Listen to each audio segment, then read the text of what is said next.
bapak, ibu, adik-adik yang terkasih dalam Kristus. Ya, di belakang ya saya lihat ada yang muda-muda. Nah ini berarti kita punya penerus nantinya ya.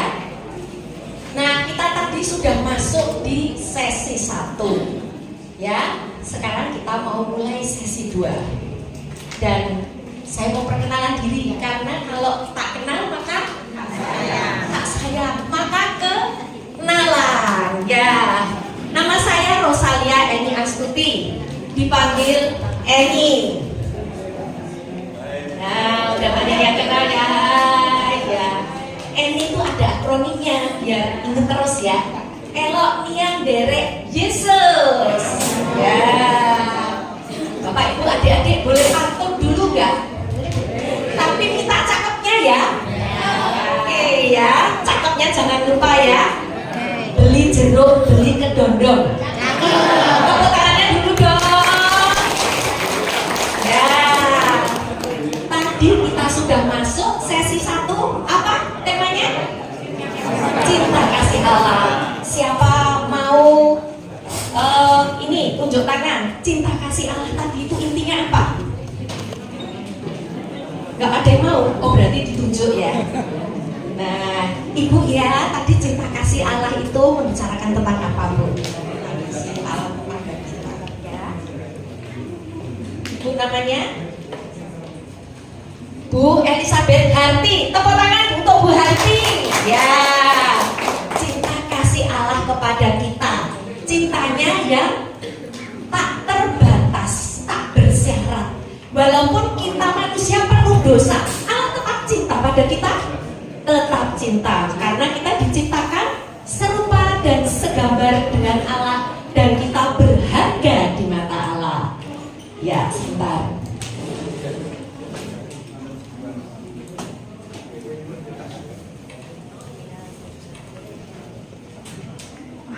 Nah, kalau di sesi ini adalah sesi 2 penyelamatan. Penyelamatan itu ada ketaatan dari manusia. Kita sebagai manusia ya, tadi kan Tuhan itu cintanya sungguh besar. Dia berikan kepada manusia. Dia berinisiatif untuk menyelamatkan kita dengan cintanya. Dan untuk terjadi keselamatan, kita pun harus menanggapi cinta Tuhan itu. Jadi dua arah. Ya, Bapak Ibu dan adik-adik, jadi beda dengan penyelamatan dari gereja teman sebelah, di mana di sana itu penyelamatan adalah inisiatif dari Tuhan saja, dan kita manusia hanya diam saja. Enggak, kalau gereja Katolik dari dua belah pihak. Allah memberi inisiatif cinta untuk menyelamatkan kita, dan kita manusia menyambutnya dengan usaha cinta itu. Ya, Bapak Ibu, nanti ya biar suasananya hidup, kita yel-yel ya. Kalau saya bilang semangat berarti yes, yes, yes, gitu ya. Dicoba semangat, yes, yes, yes, yeay. Nah, tetapi apa yang sedang kita alami saat ini? Dimana kita itu ada galau, kesepian, stres, khawatir, minder, ketakutan, dan keterikatan. Nah, saya mau tanya Bapak Ibu dan adik-adik di sini, ada nggak yang nggak pernah galau? Hah? Galau pada pasangannya, pacarnya. Yang untuk adik-adik, galau pada suami atau istri. Pernah nggak Bapak Ibu? Pernah, ya. Kemudian kesepian walau kita ada di tengah keramaian. Stres akan pekerjaan, akan tugas kuliah ya adik-adik ya. Ya. Khawatir akan hari esok, khawatir akan pekerjaan kita masih apa enggak, khawatir naik jabatan apa enggak. Kemudian minder dari segi fisik, dari segi penampilan, terus kemudian kalau ada sekarang HP ya, aduh HP ku kurang berarti minder, nah kurang canggih. Kemudian ketakutan akan kalau kemarin itu COVID, sekarang ada penyakit virus-virus yang lain atau segala macam ketakutan yang kita rasakan. Dan keterikatan itu ya kalau zaman sekarang apa? HP gadget. Ya, kemudian bucin. Bucin apa? Ada di belakang singkatannya? Budak cinta. Sebetulnya ada yang salah nggak sama budak cinta? Sebetulnya bagus ya mencintai pasangan ya dengan sepenuh hati. Tetapi kalau sampai tindakannya malu-maluin, nggak punya malu, lah itu jadi masalah. Dia terikat sekali dengan pasangannya. Dan keterikatan apa lagi? Pornografi. Nah, semua ini dosa apa bukan? Bukan. Ini buah dari dosa. Ya, kalau kita berdosa maka kita akan mengalami galau, kesepian, stres, khawatir, minder, ketakutan, dan keterikatan. Jadi sudahkah kita benar-benar bisa bebas dari dosa? Sudahkah kita benar-benar bebas dari keterikatan, kekuatan setan, dari kuasa kegelapan? Nah, padahal dari Yesaya 2 ayat 4, mari kita baca sama-sama ya. 3, 2, 1. Ciptakan dunia sebagai tempat yang damai, adil dan bahagia. Nah, padahal Allah menciptakan segala sesuatunya itu baik adanya. Tetapi kenapa kondisi yang kita alami seperti ini? Nah, ini sebetulnya karena manusia itu tidak terikat pada Tuhan, di mana manusia juga punya kehendak bebas, ya. Padahal Allah memberikan segalanya itu penuh kebaikan. Nah, ternyata ada ketidakberesan. Dunia tidak lagi menjadi tempat yang damai. Ada perang, konflik agama, dan juga ada terorisme yang terus ada. Kalau kita lihat tahun 2018, ada gereja Santo Zakaria di Sumatera Selatan dirusak oleh orang-orang yang tidak dikenal. Mereka mendobrak pintu dan jendela, masuk dan merusak. Siapa orangnya nggak tahu, diusut, pengadilan juga tidak tahu. Biasanya kalau kita mau pemilu ya, ada hal-hal seperti ini ya, konflik atas agama. Kemudian ada perang, di dunia ini juga masih ada perang, ya, dari Rusia, Ukraina. Kemudian perang Israel dan Hamas. Kemudian juga terorisme yang masih terus ada. Di mana terorisme itu ingin membuat supaya kita itu hidup dalam ketakutan. Ya, bom Bali tahun 2002, tentunya kita nggak lupa. Terus bom Sarinah di Jakarta tahun 2016. Kemudian ada permasalahan hidup kita. Ya kan Bapak Ibu? Ada yang di sini nggak punya masalah? Coba tepuk sebelahnya, bro. Sis, punya masalah nggak?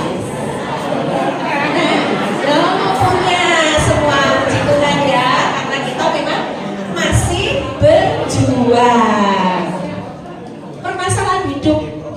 Ya, kemarin ada corona ya 2 tahun, menyebabkan ekonomi itu lumpuh seluruh dunia, terjadi PHK, dan sekarang diteruskan dengan krisis moneter, ya.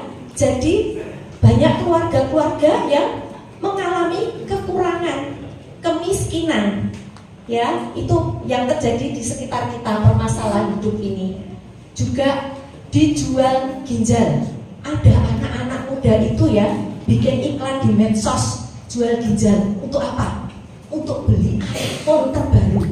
Nah, iPhone terbaru, iPhone 15 Pro Max itu berapa? 25 jutaan loh.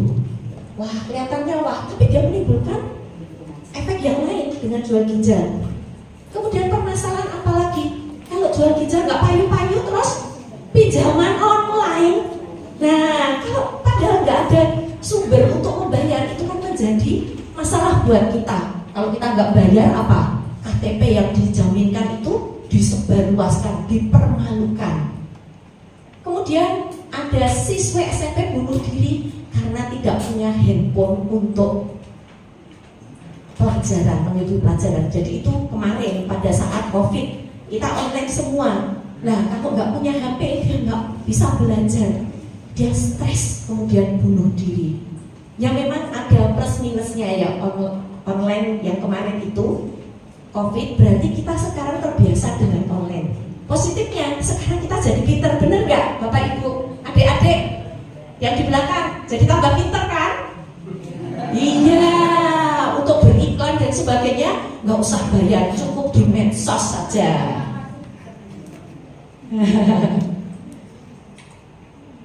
Ya, permasalahan yang lain ada perceraian, bullying, turunnya moralitas. Perceraian saat ini begitu tinggi. Orang-orang itu menganggap biasa cerai, wong banyak kok orang cerai ya. Jadi kalau dalam berumah tangga ada ketidaksesuaian, maka yang dilakukan apa?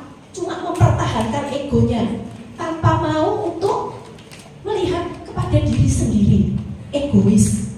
Pokoknya berantem, cerai nek wis ra cocok. Yang rugi diri sendiri, pasangan dan anak-anak di dalamnya. Kemudian bullying di sekolah-sekolah atau mungkin sampai ke adik-adik OMK, mungkin masih ada bullying ya di sekitarnya ya. Ada. Jadi misalnya anak yang cenderung pendiam, penyendiri atau kurang secara akademis gitu dibully, atau ayo kamu ikut main kesini, kalau nggak mau dibully, diserang secara bersama-sama sehingga mengalami luka batin dan malah di video dan disebarkan di medsos. Lah penderitaannya kayak apa anak itu? Ya, mengalami malu dan sangat terluka. Turunnya moralitas. Nah, kita ingat Setio Novanto, koruptor. Ya, itu kan sebetulnya satu hal yang memalukan. Tapi dia nggak malu loh Bapak Ibu. Malah ketawa-ketawa di penjara dan malah beli kamar mewah. Ya, penjara di Sukamiskin menjadi penjara Sukamahal. Kemudian ada lagi ini anak muda Mario Dendi yang dia menganiaya David Ozora sehingga koma. Dia sumber karena dia kan anak orang terpandang yang nggak takut dilaporkan dan bunuh orang. Ini moralitas yang bagaimana? Sudah nggak ada rasa malu lagi. Dan kemudian ada yang tahu untuk ini anak muda ini umur 16-17 tahun, Satria Mahathir, ada prestasinya. Adik-adik mesti tahu ada prestasinya enggak? Nggak ada, tapi dia terkenal, dipanggil ya di podcastnya Denny Sumargo sama Dr. Richard Lee. Hanya karena apa? Umur segitu sudah berhubungan intim sama 28 wanita. Itu aib kan? Tapi kenapa dia malah bangga cerita seperti itu? Yang penting terkenal, yang penting tampil di mana-mana, yang penting viral. Tapi moralnya bagaimana? Ini turun moralitas. Kemudian kalau viral apa? Endorse ya, dapat iklan, dapat uang ya dari cara seperti itu. Inilah permasalahan dunia saat ini. Kemudian permasalahan dibeda-bedakan, minder fisik, bucin. Nah, ini adik-adik di belakang pernah nggak merasa dibeda-bedakan di keluarga atau di teman-teman? Sebentar, saya parani aja ini di belakang-belakang ini adik-adik. Pernah nggak? Pernah di keluarga atau di teman? Teman. Rasanya? Sedih. Yang di siapa? Di Lukas. Tepuk tangan dulu untuk di Lukas. Ya, saya juga mengalami ya di Lukas ya, dibeda-bedakan zaman kecil. Karena saya itu anak tertua dari 2 bersaudara perempuan.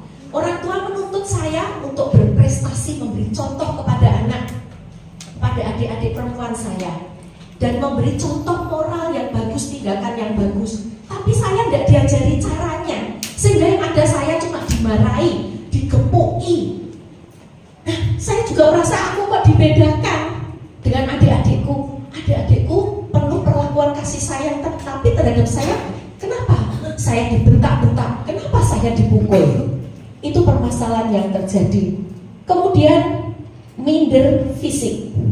Saat ini orang itu banyak yang oplas, ya, yang hidungnya pesek tadi. Nah, nyambung dengan sesinya Pak Yono tadi.